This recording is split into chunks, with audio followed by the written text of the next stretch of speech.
বাসায় একদমই বাজার ছিল না, তাই মেহমান আমাদের জন্য অনেক কিছু বাজার করে নিয়ে এসেছে। তো কি বাজার করে নিয়ে এসেছে আজকে ব্লগে সেটাই আপনাদের সঙ্গে শেয়ার করব। সো হ্যালো এভরিওয়ান, আসসালামু আলাইকুম, welcome to my another blog. আপনারা সবাই কেমন আছেন? আমি আলহামদুলিল্লাহ অনেক বেশি ভালো আছি। সকালবেলা ঘুম থেকে উঠে আপনাদের ভাইয়া ডিউটি থেকে চলে এসেছে আর আঙ্কেলকে ফোন দিয়ে বাইরে ডাকলো। আজকে আমাদের রেশনও তোলা হয়েছে, তো সঙ্গে কিন্তু মেহমান আমাদের বাসার জন্য অনেক বাজারঘাট করে এনেছে। এখন প্রায় সকাল কিন্তু 10টার মতো বাজে। বাসায় যেগুলো ছিল সেগুলো দিয়ে কিন্তু আমি রান্নাবান্নার কাজ শুরু করে দিয়েছি। আপনাদের ভাইয়া আসার সময় কিন্তু আমি বলেছিলাম যে বাজারঘাট করে আনিও, তো সে তো অনেক কিছু বাজার করে এনেছে আর সঙ্গে কিন্তু মেহমানও আমাদের জন্য অনেক কিছু বাজারঘাট করে এনেছে। আমি ভেবেছিলাম আপনাদের ভাইয়া যদি আলসেমো করে বাজারঘাট না করে আনে তাহলে তো দুপুরে আমাদের না খেয়ে থাকতে হবে। তার জন্য কিন্তু আমি এখানে পাতলা করে মুসুরের ডাল রান্না করেছি আর ফ্রিজে কিছু মাছ ছিল, এগুলো হচ্ছে সামুদ্রিক পোয়া মাছ। এটা আজকে রান্না করতেছি, আলু ভর্তা করব। এগুলো দিয়ে দুপুরে খাওয়ার প্ল্যান করেছিলাম যে যদি আবার বাই এনি চান্স যদি বাজার করে না আনে তাহলে তো আমাদের মেহমানদের না খেয়ে থাকতে হবে। কিন্তু ভাগ্য খারাপ কি, আমি এই মাছগুলো ভুনা করতে চেয়েছিলাম, তো আজকে এই প্যানটার মধ্যে মাছ ভাজতে গিয়ে তো মাছটা পুরোই নষ্ট হয়ে গেছে। মাছটা তলার মধ্যে বেঁচে গেছিল,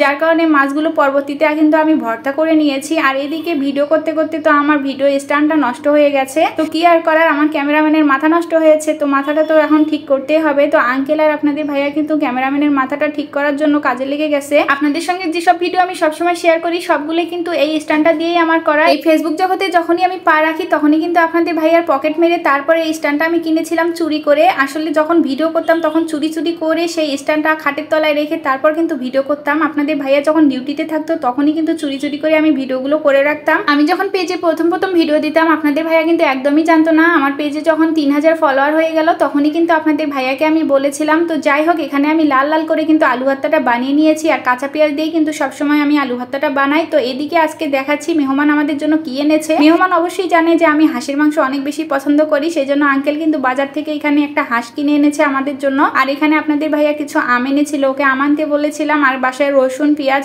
আদা এগুলো ছিল না, তাই আপনাদের ভাইয়া কিন্তু এগুলো সবগুলো এনেছে। আর একটা রশি দেখতে পেলেন না, ওই রশিটা আমি আঙ্কেলকে দিয়েছিলাম। আজকে আমাদের যেহেতু রেশন উঠানো হয়েছে তো রেশনের বস্তাটা বাঁধার জন্যই কিন্তু আমি রশিটা দিয়েছিলাম, তো সেটা আবার আলাদা করে রাখলাম। আর যে আঙ্কেল আমাদের বাসায় এসেছে উনি যেবারই আসে বাসায় আমার পছন্দ মতো কিন্তু সবসময় এরকম হাঁস কিনে আনে। জানে আমি হাঁস খেতে অনেক বেশি ভালোবাসি আর হাঁসের মাংস তো পরিষ্কার করা অনেক বেশি কঠিন, কিন্তু খেতে তো অনেক মজা। হাঁসটা তবুও অনেক বেশি ভালো লেগেছে, যদিও কচি ছিল কিন্তু রান্না করার পরেও কিন্তু ভালোই লেগেছে। যাই হোক, এখানে আপনাদের ভাইয়া আম খেতে চেয়েছিল সেজন্য আমি আম ধুয়ে তারপর কেটে নিচ্ছি। আর আজকের আমটা ভালোই লেগেছে আমার কাছে। এখন শহরে থাকার কারণে কিন্তু গ্রামের আমগুলোকে অনেক বেশি মিস করি। শহরে যদিও সবসময় সবকিছু পাওয়া যায় কিন্তু গ্রামের আমের মতন কিন্তু এরকম টেস্ট শহরের আমের মধ্যে কিন্তু পাওয়া যায় না। যদিও অনেক পাকা ছিল আমটা, তো আপনাদের ভাইয়া কিন্তু আম মাখার সময় অবশ্যই একটু লবণ দিতে বলে, তাহলে নাকি কড়া মিষ্টি লাগে ওর কাছে। আর লবণ না দিলে নাকি খেতে একদমই ভালো লাগে না। তো লবণ মেখে তারপর ওর কাছে দিয়ে এসছি আম খাওয়ার জন্য। এইদিকে হচ্ছে চাচি আবার গোসল করে নিছে, আমি একটু চাচির ক্লিপ নিয়ে নিলাম। তো আজকের মতো এই পর্যন্তই, সবাই ভালো থাকবেন, আল্লাহ হাফেজ।